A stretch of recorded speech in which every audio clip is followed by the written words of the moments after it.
안녕하세요. 크립토팁입니다.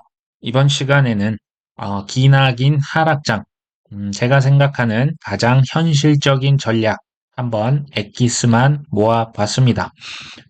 지난번 영상에 이어서 당신은 큰 수익금이 나오면 그거 어떻게 관리를 하시냐?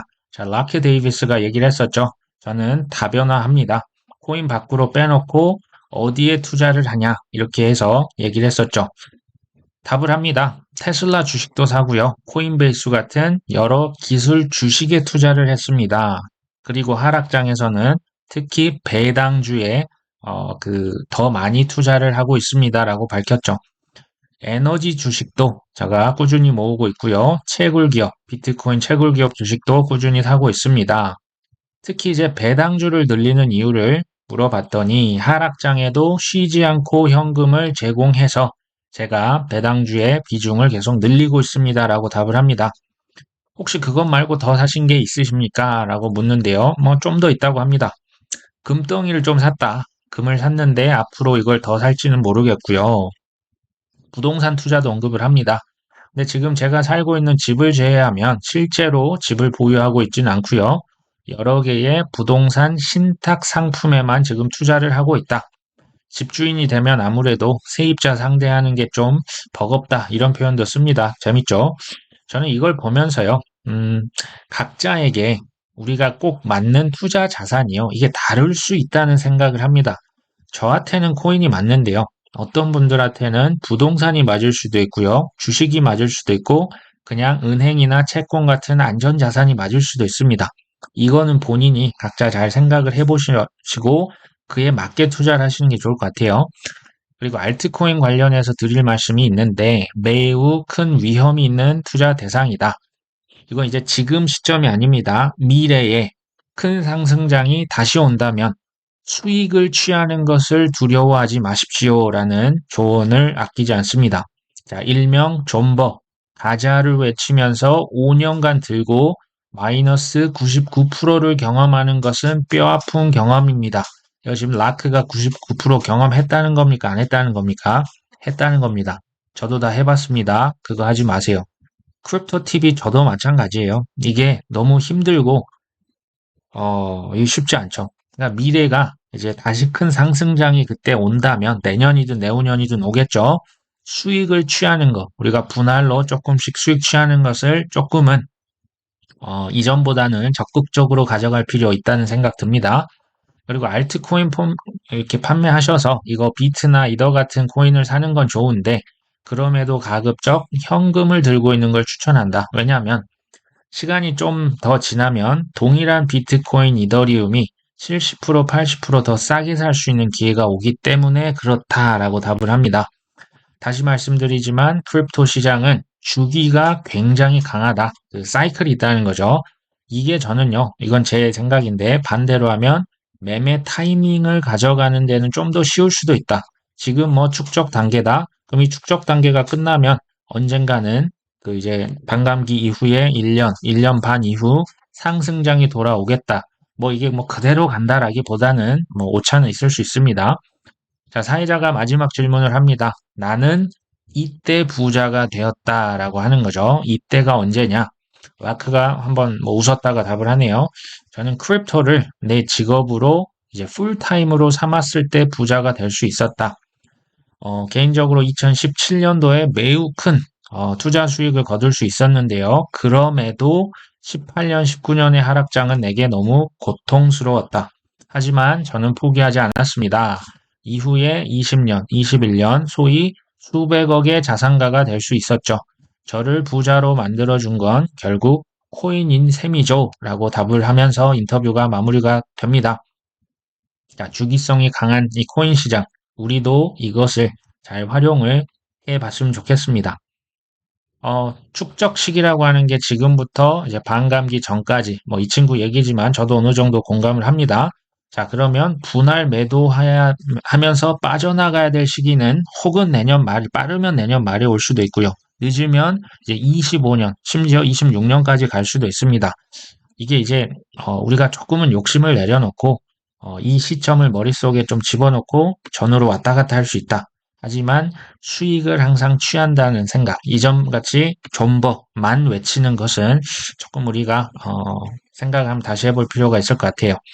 문제가 뭐냐? 지금 현금이 없다는 거죠. 미래는 너무나 멀게만 느껴집니다. 계속 지루한 이 하락장이죠. 지금 제가 생각하는 가장 현실적인 투자 전략. 그래서 이번에는 한번 준비를 해봤습니다. 가장 제가 여러 가지 책도 보고 유튜브 보고 공부한 결론은요, 이겁니다. 가장 확실히 이기는 투자는 뭐냐? 바닥 부근에서 대량 매집하는 거죠. 이거 이길 수 있는 장사가 없습니다. 바닥, 이제 우리가 정확히 못 잡잖아요. 바닥 부근입니다. 대량 매집하는 사람을 이길 수 없다. 문제는 뭐다? 바닥 부근에서 현금은커녕 지금 이제 뭐 빚졌던 거 이제 막 돌려막기 하고 있고 이게 이제 문제긴 합니다. 그렇기 때문에 이번이 뭡니까? 본업과 부업으로 꾸준히 원화를 채굴해야 된다. 뭐 월급이 되든 부업을 하든 뭔가를 해서 계속 돈을 벌어야 한다는 거죠. 이거 어쩔 수가 없습니다. 3번은 뭐다? 지출을 철저하게 줄이셔야 됩니다. 이게 뭐 외식일 수도 있고 여행일 수도 있고 뭐 자동차, 뭐 핸드폰, 뭐 옷, 뭐 화장품 남들 다 즐기는 거 즐기시면 성공할 가능성 제가 볼 때는 현저히 떨어집니다. 2번과 3번은 그리고 같이 가야겠죠. 4번은 뭐다? 자산 갈아타기. 이제 주식이나 부동산, 코인 다 마찬가지인데요. 이 핵심은 중간 점검을 통해서 옥석을 가리는 겁니다. 상급지로 갈아타냐, 뭐 부동산도 요즘 그런 뭐 내용이 많이 나옵니다. 코인도 지금 다시 한번 중간 점검을 해서 내가 집중할 코인은 뭔지, 버릴 코인은 뭔지 냉정하게 한번 따져보자는 거죠. 이건 제가 별도의 영상을 한번 만들었기 때문에 그 편을 한번 참고하시면 될 것 같아요. 5번째, 배당주로 현금성 자산을 꾸준히 수령합시다. 제가 이제 아마추어와 고수를 비교를 했습니다. 아마추어는 시세 차익만 추구를 합니다. 부동산도 갭 투자, 많이죠. 그건 다 시세 차익이겠죠. 투자의 고수는 뭡니까? 시세 차익도 가져가지만 다양한 부수입원이 있습니다.